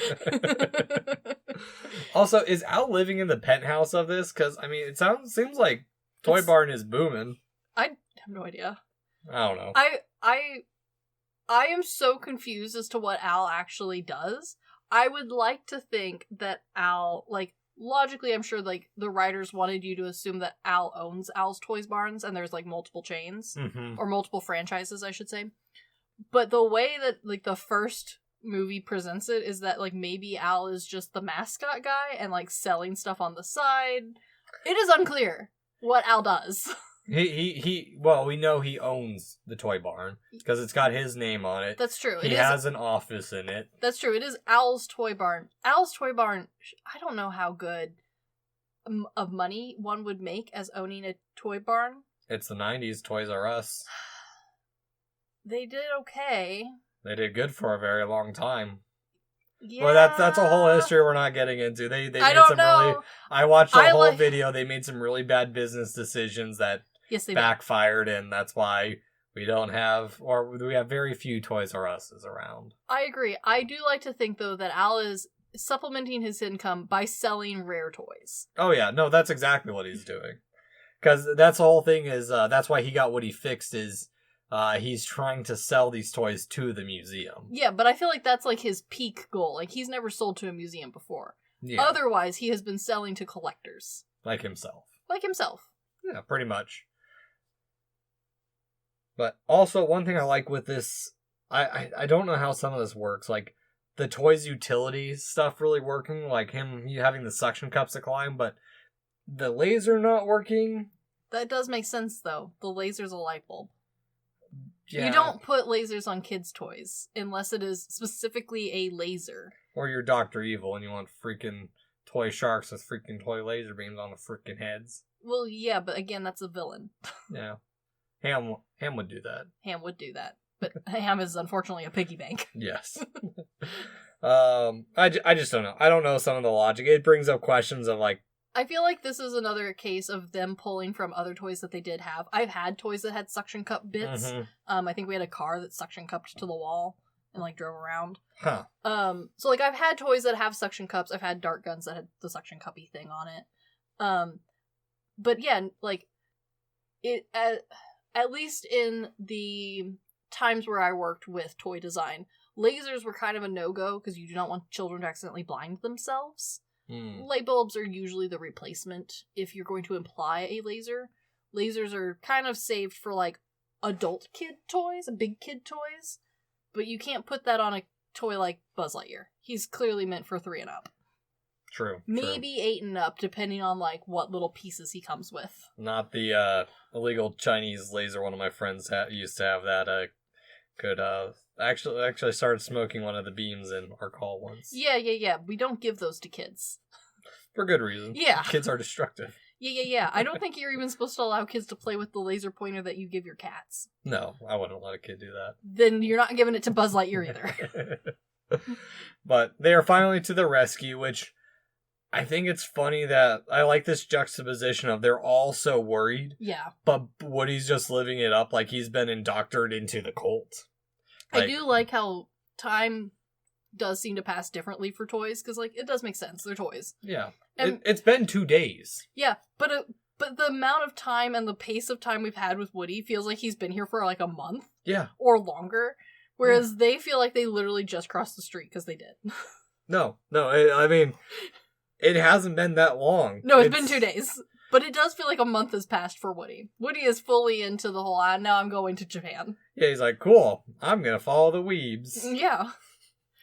But also, Woody is really being a dick. Because I think what's great about this bit, too, is that we go back to Woody being the unlikable character he was in the beginning of, or partway through the first movie. I agree, but I also like that instead of him just being the unlikable character, whereas in the first one he's unlikable, but it's more of a character trait as opposed to, like, a developmental plot. This one, it's a developmental plot in the same way that Buzz's stuck-upness was a developmental plot in the first one. Yeah. It's something that, like, he's still annoying, he's still Buzz, but he's no longer obsessed with the one thing. This is, Woody's version of that. We get to look at it from both sides. No, exactly. So, and immediately he's like, leave me alone, I'm going. Andy, you saw I was broken. Yeah. Andy won't want me anymore. You guys are all still good. And they're like, you dumbass, your arm's fixed. Get in the box. And it's perfect timing for you got a friend in me, but with a different meaning. I do like this. I do like how it is not overused, but the song is used twice in this film. It is nicely paired. Oh yeah, no, it's a good reusing of the first stuff. If you got the assets, use them. And they do. They use them, and they don't overuse them, which is kind of the key. No. They use them, but they use them in a smart and intelligent way, and it is not overplayed. Just strategic. Exactly. And it's used with the same methodology as the first one. First one also had this song played twice, once to show the 2 different sides of Andy, and then Woody's relationship with Buzz, and then Andy. This time, again, the growth of Woody. Yep. But surprise, surprise, the Prospector ain't mint and not unused. Or not used. Prospector, how could you? Well, I mean, he's probably never been played with still, but... I like to think that he busted himself out. Oh, yeah. Well, I wonder if toys back then even had shrink wrap. Because as we know, as collectors, usually the shrink wrap OG package... It falls apart quick. Yeah. Honestly, the cardboard falls apart quick, too. And these toys are supposed to be, from the 50s? Yeah, I'm impressed any of this is still good. Yeah, exactly. I mean, it's been in, like, some type of hermetically sealed chamber or something. Even then, though, I've seen some of this stuff, and boy, that cardboard would be so brittle. Oh, yeah. Because, I mean, like, they show his apartment, they show the way he's keeping these toys, and it's not necessarily, like, poor way that he's keeping, but they are by no means museum quality keeping. He's just got them in his apartment. He just has them because he enjoys them. Yeah. Oh yeah, we forgot to mention Real Buzz shows up too, so yeah, as one does. Yeah. But also in this spot where you got a good reuse of Jesse's theme, like musically in the background. I'm occasionally picking up on musical cues. The Pixar is a good place to start because while they are well used, they are not too musical, they are very in your face, so it is hard to miss them. Like Star Wars and Yes. Like, anytime anything emotional happens, it's that same theme. Yeah, Star Wars is very well known for reusing themes, but there's more to it. We'll let Brian deep dive you one day into the Star Wars cinematic universe music. He can't explain basic music theory to me. That's because music theory is broken, but that's okay. But the other toys on their way down have to deal with the consequences of the evil Zurg. I love this because this is the break I needed from being very focused on very sad real-world problems. Zurg is a silly bad guy. Yeah. And I love him. We even get a tie to Star Wars with the, No, I am your father. No! It's so funny. It's perfectly placed. It's not expected at all. And the fight is so unconsequential. Oh, it's so dumb. It's so dumb. He's got little foam discs that he throws. It's great. Yeah. And I don't know. It still doesn't, I can't help but think, imagine the first toy gaining sentience. Like, you're the only toy in existence, and you're like, the fuck? The fuck is this? But also, like, how far back are we going? Are we talking, like, Cornhusk dolls here? Cornhusk dolls? Do you think someone had a pet rock back in the day? 100% I know someone had a pet rock. Yeah, somewhere out there. Do sticks and hoops count as toys? Sentient toys? We've brought this up. I don't know. I don't either. I would like to think that there's a sentient stick and hoop out there somewhere. Somewhere out there, there's the first rock that ever was played with from a child, and that rock gained sentience. And somewhere out there, it's just existing amongst a bunch of other rocks. I like to think that if you don't get played with long enough, you go back to being a rock. It's kind of implied. If you were disassembled. It's a rock. Yeah. It's a rock. I think if you just boulder. I think if you just don't see any humans, you just stop existing. That is a very scary thought. Well, then what about the toys that were locked away? What if Al had died? Would they have just gone to not existing? Yeah, I think so. It's horrible. Well, how do they exist now? It's implied that Jesse hasn't been played with since the 50s. It's the love, not the play. It's love. And Al loves his collection. Does he, though? He does. No. I think this started off as a actual hobby for Al. And that's... Oh. He's like everyone who wants starts something as a hobby and it's like, well, now it's a job. I gotta do this. I think so. But I do think Al genuinely, you can't collect that amount of merch of something and not like it. Yeah, true. It's in his living room. It's not like he has a storage thing or even a side room. This is his whole living room is decked out in Woody theme. It's just, it feels like it feels like he's not even living in an apartment complex. It feels like he's living in an office building and he's just sleeping in the corner office. He might be. That actually might be what's happening. But either way, he clearly does love the Woody stuff. And I do like to think that, this is a dream of his, is, he's finally collected enough stuff that a museum is interested in his collection. That makes much more sense for what everything's going on, because no one's parked there. He's there on a weekend. Yeah, he's there after hours. He's the only person living in this office building, which is hilarious to think about. Yeah. He just, sleeps on, a pull-out couch. Yeah. But, honestly, once we do give up on the rescue. Yeah. And they're getting ready to leave, but they're defeated. There's some little happy bit to it where the new Buzz and new Zurg are playing catch, and I'm getting to know my dad, which honestly, cute. It's cute and fun, but ultimately kind of makes the Buzz and Zurg portion feel not as world expanding as some of the other stuff, and just almost feels a little pointless and loosens the writing up a little bit. It does loosen the writing up a little bit, but I do think it still fits and I don't mind it, because we are still grappling with this very big emotion of Woody not wanting to return. True.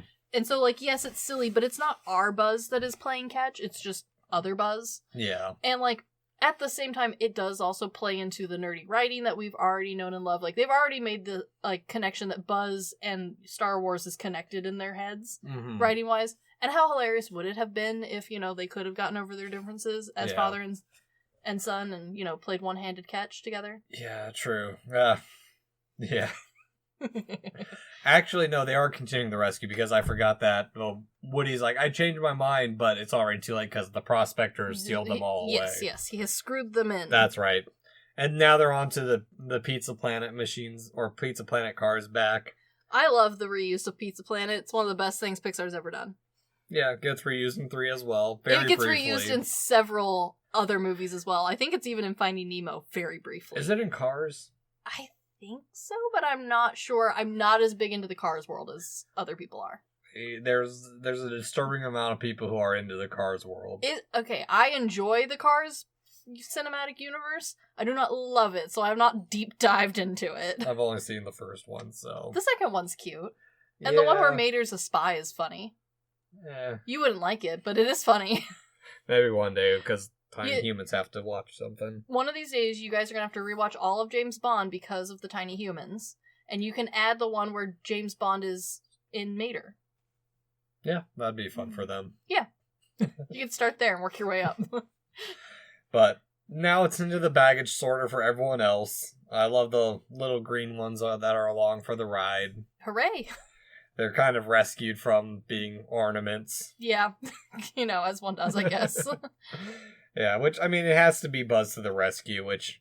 Of course, who else should it be? Yeah, and the fighting between Woody and the Prospector is really good, too, especially with, like, the recutting of the arm to, like, put him back to the condition that he first showed up in, and kind of reinstall the scar of, like, hey, you're screwing up here, like, this is a wrong choice. You have a scar from someone who actually loves you and didn't mean to hurt you. Yeah, but also putting enough faith back in his love of Andy that even though he is now broken again, that Andy will still love him. Oh, yeah.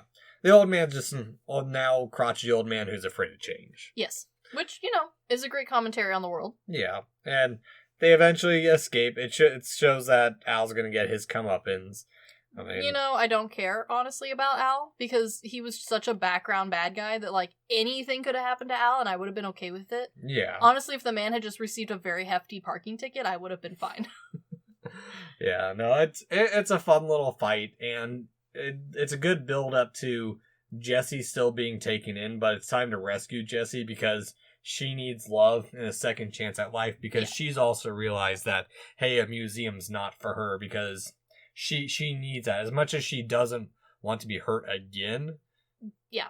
She needs love in her life. Exactly. So cute. And it's a good building of tension on the tarmac scene, which they staged specifically to be like a Western. It is fantastically staged. I do think that this is one of the few parts of the movie where the animation does kind of start to show a little. It's always in the nighttime shots. The nighttime shots look a little bit rough, and also this is the fastest paced shot of the movie, and once again, much like the first one, we are starting to see the limitations.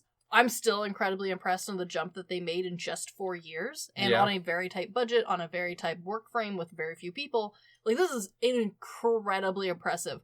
But this is where I think a lot of people do start to see, like, a bit of the age of it, especially compared to more modern Pixar stuff, which honestly hardly ever has problems. Oh yeah, and to put in perspective, at least you and I, when the first movie came out, we were 4. Yeah. When this movie came out, we were 8. Yeah. So, I mean, that's not that big of a leap in technology. That just shows how quickly it's evolved. That's how quickly it's evolved, and that's how much work Pixar put into it, because they were the ones specifically who, like, fixed a lot of this. Yeah, and ignoring Bullseyes can easily catch up to the front. We don't talk about that. We don't talk about how fast. Okay, first off, I like to think that while the music and the pace is, like, implied, planes really don't go that fast down a tarmac until it's ready to take off. And even then, like... It's still faster than a toy. But Bullseye is flying, man. He is the fastest horse in the West. Well, and so to make... And this is why I think some of the writing's a little rough. Sure. And, like, to make Jessie the strong character, Woody's the one who slips and she saves him. I like the sentimentality that they're trying to go with it, that, hey, or, like, really, Woody didn't save her, she saved Woody. Which is cute, but I agree, it's not as... It's a little less of a writing than what we've been experienced for the movie. Mm-hmm. Like, the rest of the movie has been such a, like, well-written piece that this is a little bit more cliche than I was expecting. Yeah, but it's fine. They gotta end it up somehow, because now they make it back home in a single night from wherever the airport is, that they don't have a map on how to get back home. We don't talk about that. Do they reuse the pizza machine? I like to think that they just got in the Pizza Planet. I like to think they just got in the Pizza Planet car, and, like, they already knew how to get home from Pizza Planet. They've been to Pizza Planet, I'm sure, or at least Woody has. But how did they know where Pizza Planet's at from the airport? You just get in the Pizza Planet car and it goes back to Pizza Planet. Sure, automated before. No, it's the Pizza Planet's car. Like, he's got to go pick up more pizzas to deliver. But the Pizza Planet guy's not in the car. They stole the car from the Pizza Planet guy. Oh, that's true. I don't know. Maybe they drove it back. Wizardry. Yeah, magic. But just the same as ever, Jessie has found a home. She's so happy. She's so cute. Andy fixes Woody. Himself too, by the way. Which is honestly very impressive for an 8-year-old. Yeah. We got a nice little budding romance between Buzz and Jessie. Which I appreciate that they didn't push Jessie onto Woody. Because we had already kind of had the flirting with Bo Peep and him. And honestly, it's cuter. Yeah. Like, to not have it pushed on. Jessie and Buzz, personality-wise, fit better together. They're both naive and a bit innocent. And also very adventure-heavy, whereas Woody, he plays the part of adventure, but he's really not much for it. He's really a boss man. Yeah, and let's be real, Bo Peep has run this whole show the whole time. Maybe. Well, Woody's gone for like for both of these movies. Bo Peep is running the show. Is Bo Peep's not even in this one? Not, is she? Not until like she's in the background portions. But yeah, she's not really in the movie. No, but she's not really in the first one either. Like she's just in it there. enough. Yeah, I mean, no more than anyone else, I guess. The Yeah. first one's really just about Buzz and Woody. Yeah, pretty much. Also, I like that they did this instead of doing like an epilogue in 3. I agree. Where Al looks so down because like his business deals failed. But also, how many commercials is this dude shooting? Where like so many. Every single commercial is different because like we have the one from the get go, yeah, and then partway through the movie, he's wearing his chicken suit because he's got to go to another commercial suit. This man is doing a lot of commercials, especially thinking back on like how many small town commercials I have witnessed in my day. They are one of my favorite things about TV in general, is small town homemade commercials where the lighting's bad, the acting's bad, the dialogue's bad, the audio's bad, like the whole thing bad. He's making a lot more of them than I've ever seen anyone make ever. I'm pretty sure some of the original ones from the 90s are still playing for some of the furniture stores in my hometown. Yeah, I have a feeling. So Woody's been fixed. The time it's taken this man to, one, we've seen the first commercial. He shot a second commercial. He flew to Japan and came back out, and Woody's just been fixed. This has probably been like 5 days this man has had 3 separate commercials. This is a lot of commercials. Yeah. Yeah, no, it's exactly. A lot of commercials. The only explanation I can think of is that somehow he owns businesses in other towns. Like, there is an Al's Toy Barn in several other towns, and those needed specific commercials. I can see that. The only thing I can think of, because there's no reason. Well, it is the Tri-City area. Yeah, maybe there's one in every state. I don't know. I don't know. But Potato Head is a daddy now with the 3 little green guys, which will come up later on. So cute. I love it. Wheezy's fixed as he sings us out to the end of "You Got a Friend in Me" in an old crooner voice. I don't like Wheezy still. He still sits wrong with me. He's fine at best. He at least sounds better now. I like the song. I don't like Wheezy. I get it. And I mean, it's all resolved. Woody's at ease. The gang's all back together, minus RC, who is probably gotten rid dead. of. Probably dead, let's be real. Yeah, probably. And I mean, we get closing credits with kind of funny bloopers at the end. I do kind of miss that kind of credit at the end. Yes. Speaking of the closing credits. Yes. So Pixar started doing a thing where halfway through their credits they had what was supposed to be bloopers. But it's animated, so all the bloopers are well thought through. Yeah. There was originally a blooper where the Barbies are on a casting couch, and it's a little bit adult humory for Barbies. You will, if you have a new version of the copy, or watch it on Disney Plus, notice that this scene has been removed. It wasn't just because it was in bad taste. However, that was the reason that Disney gave for demanding its removal. A huge part of the reason why it was removed was because, unfortunately, Mr. Laster, who was part of, every portion of this, may or may not have had some sexual misconduct with employees in his studio. Shocking. I know. So, not only was this in bad taste and not approved by Disney desperately did not want this and wanted it removed from their beloved Toy Story. It was removed in 2019 as part of the effort to clean up the industry. Yeah, I don't blame them. I don't either. I mean, it's a pretty blatant one, and while I like the Barbies, and personally I don't think this sort of humor is necessarily, like, wrong, it's a kid's movie. It doesn't really need to be here. No. The rest of the bloopers are hilarious, and I think they're so funny, and I love when animated companies put in bloopers, because someone had to think all the way through this blooper. Someone had to animate this blooper. Like, this blooper did not happen. But I think it is hilarious that they put so much effort into making these characters real that they have that sort of stuff. I love them. Oh, yeah. No, it definitely adds a level of character that you just don't have compared to a lot of the other literally movies. any others, yeah. Pixar's one of the few ones that has this level of alive to their fake animated characters. Yeah, no, exactly. And as much as I didn't enjoy this one, I don't think it's as tight or as complete, I'd say, as the first one. I think I would agree. There's more silliness. Yeah, which isn't a bad thing. I mean, I gotta sit back and think it's a kid's movie. It is, but I do think that, and don't get me wrong, it was successful. It was well done. It was very successful. The animation is so much better, and they expand the world of the toys so much. I think what this one does so much better compared to the first one. Mm-hmm. And I didn't really think about it until I was rewatching it when Jessie is like, you never forget kids like Emily. Mm-hmm. The toys very much so are like adults. Yes. Because the way they're like pseudo parents of playtime. Yeah. And they're just not really there after they grow up, basically. Yeah. So that was a lot of people's experience with Toy Story 2. Toy Story 3 is going to hit that nail on the head very hard because part of the joy of Toy Story is the writers and the directors going back, looking back on what they created and wanting to move forward with it.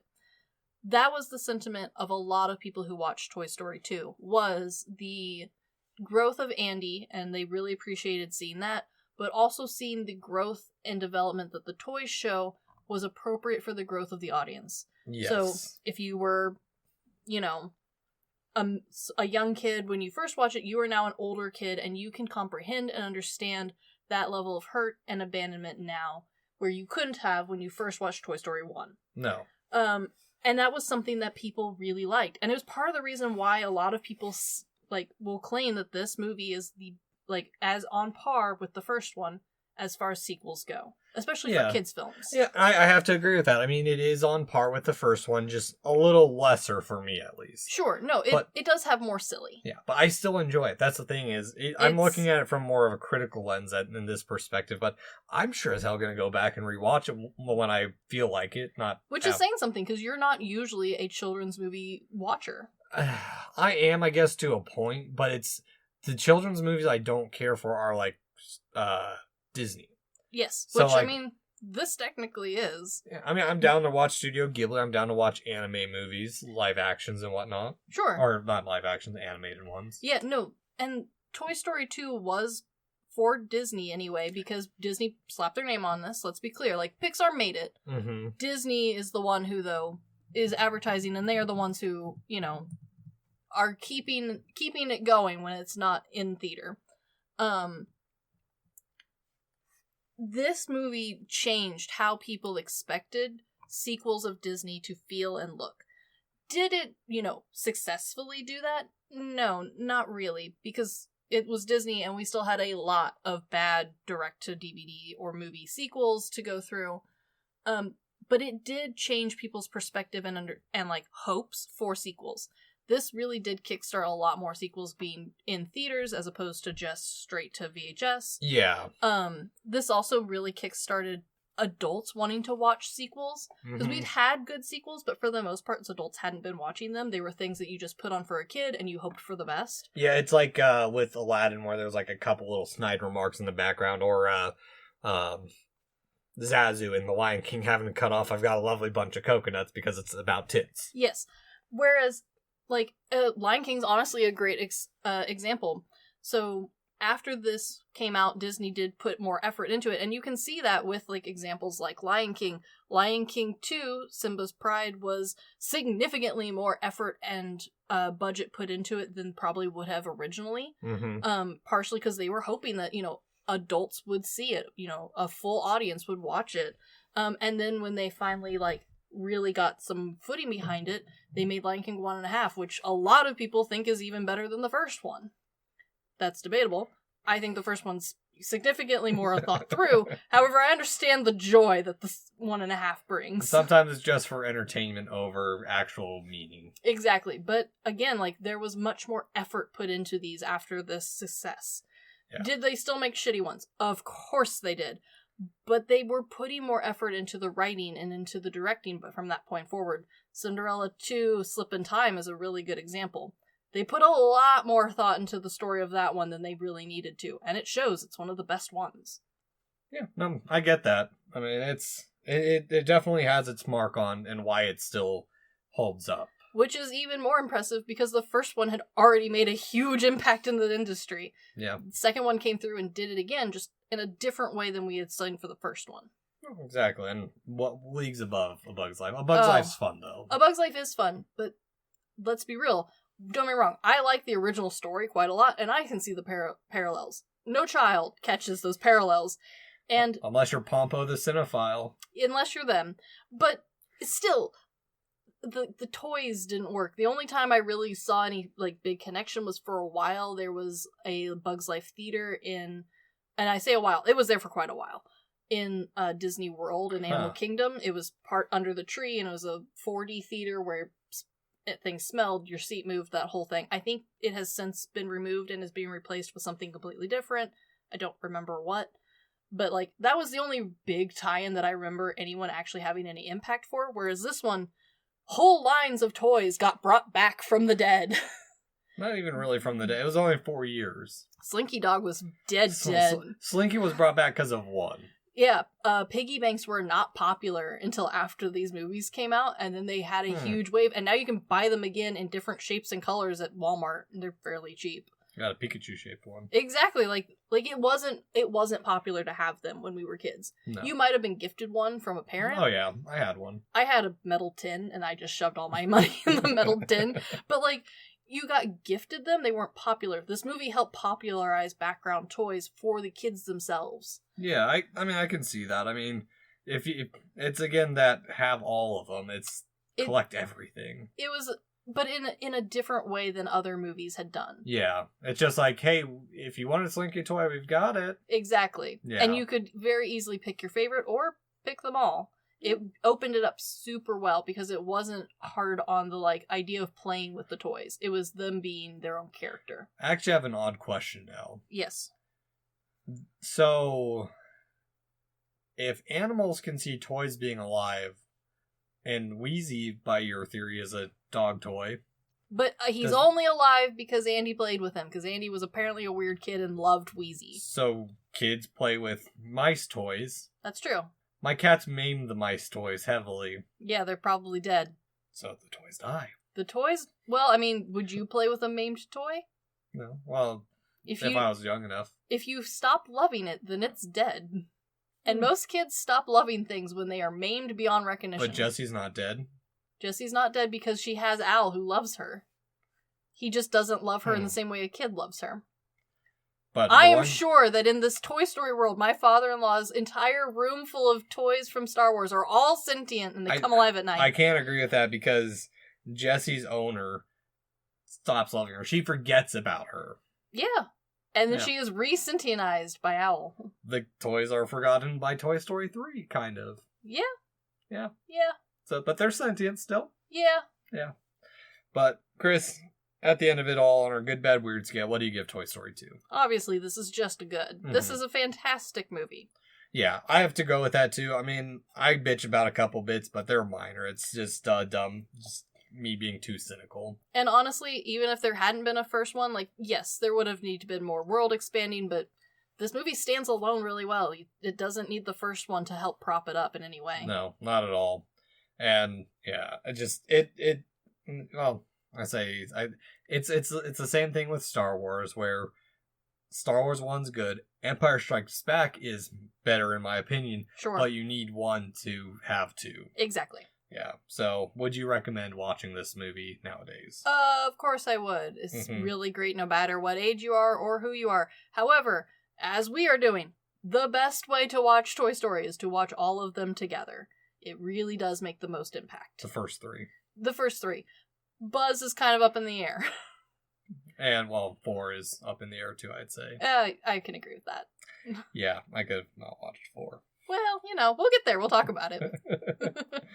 But it is that time of the show for our discussion, or the 3 degrees of Takashi Miike. The game we're playing only out of, principle at this point, because you have won. Yes, we are there. So what did I go with? I went with director Lee Unkrich, who was also in Toy Story 3 with Sherry Lynn, who was in Tenchi Muyo in Love, who was with Yuko Mizutani, who was in Animal Crossing the movie that Takashi Miike was in, surprisingly. Yes, yeah, I did see that. And how I related them is it's about people coming together and there's a rescuing of an injured UFO. I will It take was a that. very long I would have stretch. also taken they are both children films. Yeah. Let's be real. Animal Crossing was not meant for adults. No, it was a big stretch on that one, but it was like... I will accept their connection. I think both qualify as cute. They live in the world of game/toys. Yes, I think that's fine. Yeah, I enjoy the fact that Miike was the otter. Yeah, it's not even like he directed. He's just the otter in the Animal Crossing movie. As one does. Just in it for fun, I guess. Yeah. So, anyway, this has been The Good, the Bad, and the Weird. Thanks for listening. Peace!